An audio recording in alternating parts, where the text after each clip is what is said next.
Hello everyone, welcome back to my YouTube channel. If you're new here, my name is Mira. I am a musician based in North Carolina and I love to read. So today I'm going to be giving you guys my October wrap up of all the books that I read in October. I'm super excited because I've got quite a stack for you. I have discovered that not being in college and not having to do homework and schoolwork all the time means that I can get so much more reading done. It's crazy. But anyways, I digress.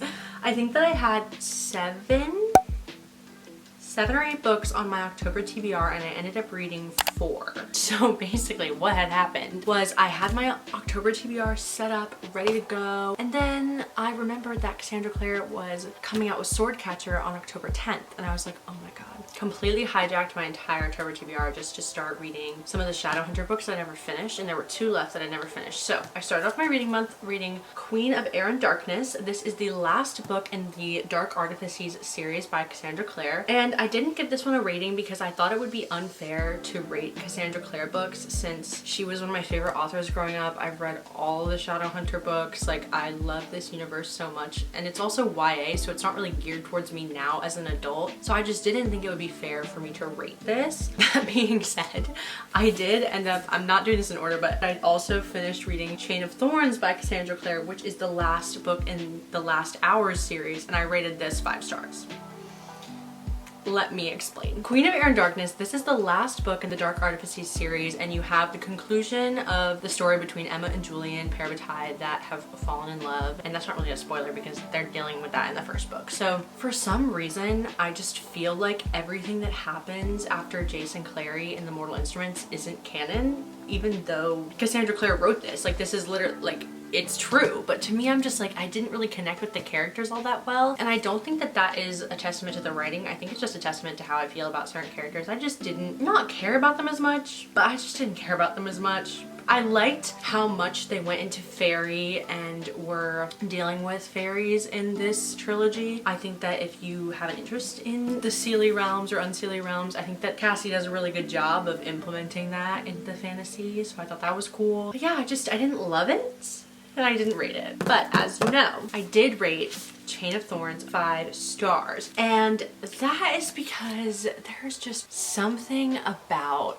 these books. If you loved the, if you love the Infernal Devices, I think you're really gonna love the Last Hour series. It's all of like the characters in the Infernal Devices, all of their kids, basically. And so this is set in like early 1900s London. I don't want to give away too much of what happens, obviously. The way that Cassandra Clare writes these characters, I literally annotated in this book and I wrote, this makes me feel young again, because it's giving me what I want every romance to give me that I read nowadays. I want to feel so connected to these characters, and I know it's possible because Cassandra Clare can write like this. I feel so strongly for these characters. I cry for these characters. I love them with my whole heart. They have such a special place in my heart, and that's why I think I have so much trouble with romance as a genre, because I have not met an author that can do it like she does for me. Let's just sum up by me saying you should definitely read this if you like demon hunters in early 1900s, a period piece moment. You should read The Infernal Devices, and you should also read The Last Hours. I would definitely recommend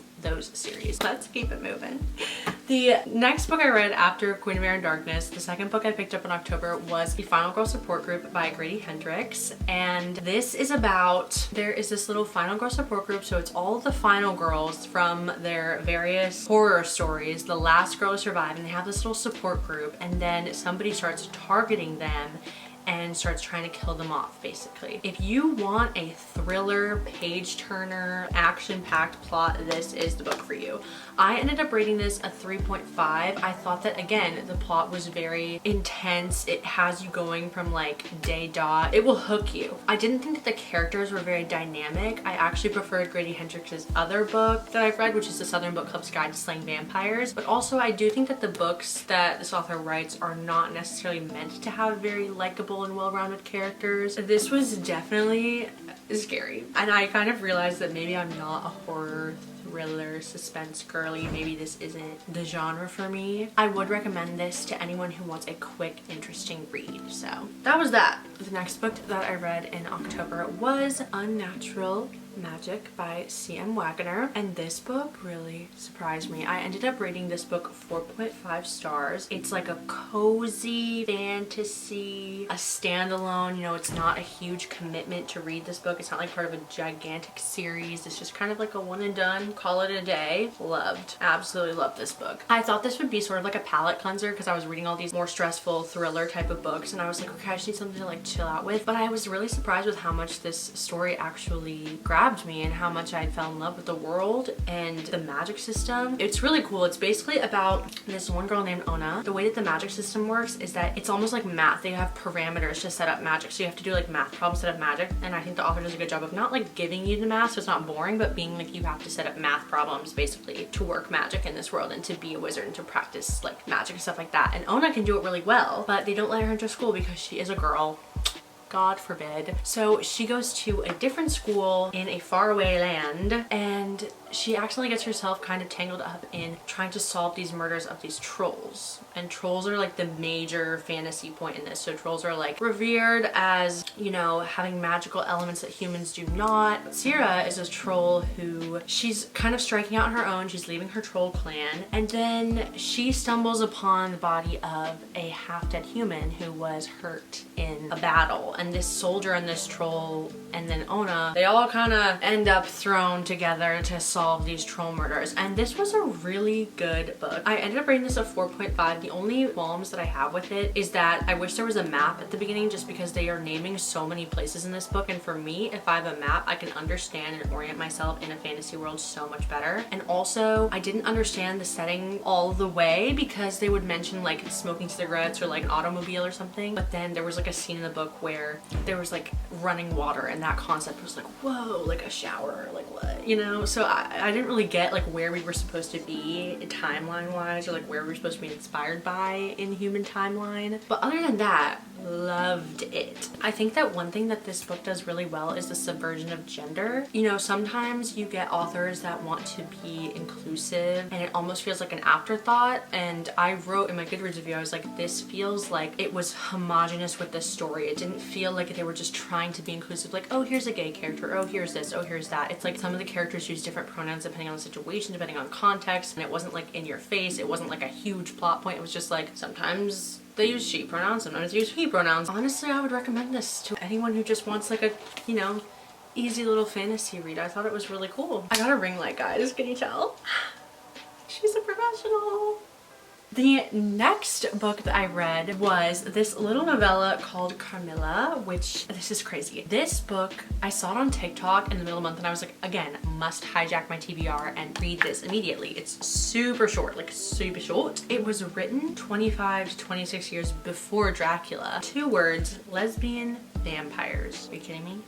I'm gonna read that. I think I read it in a day. It was so quick. I just can't believe that I had never heard of this before, but it was such a good like spooky Halloween read. And I could see a lot of similarities between that and Dracula. I think the reason why, like writing about a woman vampire who is kind of into a woman, I think the reason that the author was able to get away with that is because putting it in the genre of gothic and the arcane and the unknown and the strange made it acceptable. Do you see what I'm saying? Like, he was able to write that because people were like, oh, it's like gothic and scary and like this is where the weird stuff is supposed to be. But I was like, this is crazy. Like this is crazy. I think that everyone should read it. I mean, it's only like 100 and something pages. It's really not that long. The next book that I read was The Book Eaters by Sun Yudin. This book was also really good. I did have a pretty good reading month, I think, actually. This was a sort of dark fantasy situation take on a classic trope, and I won't really mention what the trope is just because I don't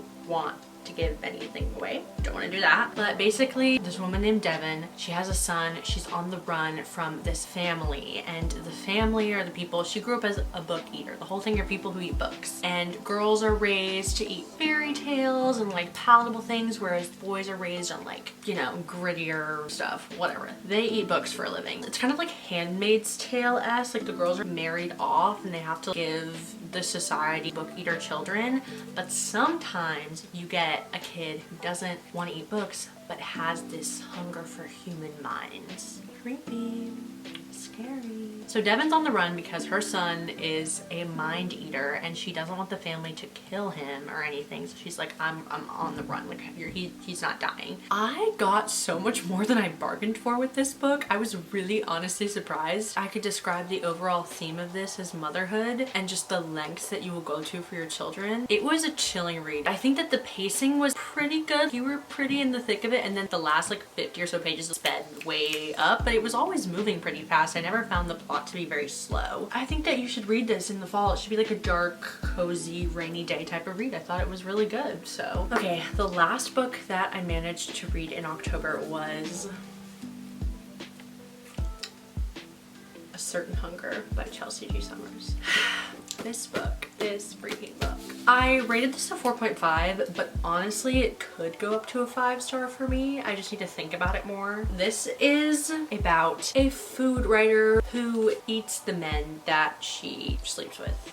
I loved this book. I loved this book. It was so good. It was so good. And it reminds me kind of Gilmore Girls. Hear me out. Hear me out. Stay with me here. Stay with me here. It reminds me of Gilmore Girls because there are so many well-placed references and allusions to pop culture, art, literature, music. There's no way you can get all the references, but when you do get one, you're like, oh my god, that makes so much sense. And I was pretty mad when I was reading this because I saw somebody review this and like DNF it after 100 pages and say that it was pretentious, and I was like, I didn't find this book pretentious at all. I think it's a really good example of a narcissistic, kind of unreliable narrator. I think it was really, really well done. And I know that some people also say it's gruesome. To me, I didn't even think it was that gruesome, but that's because after reading the Poppy War series, that series is gruesome because it's war and it's really raw. So I didn't really think this was that gross. Like, I think there was some stuff where it was kind of gory, but I feel like I've read books that have made me more uncomfortable than this did. So take with that what you will. I loved this book. I really think everyone should read it. It's so good and just such an interesting story. I thought it was brilliant. I really thought it was brilliant. I really liked it a lot, but I feel like I can't say anything more. Yeah, I think the only reason why I didn't really rate it 5 stars because I was like, I don't know if I can rate a book about cannibalism 5 stars, but you know, maybe I'll change my mind. I'm not entirely sure. These are all of the books that I read in October. 1, 2, 3, 4, 5, 6, 7 books. That's pretty good, you know. Love. Thank you guys so much for watching this video. Comment down below what book from this stack you want to read or you have read. Let me know. I'm really curious to see what you guys think about the books that I read in October. I just can't wait to keep reading, and I love making these little videos. They're so fun. So thank you guys so much for watching, and I will see you in the next video. Bye.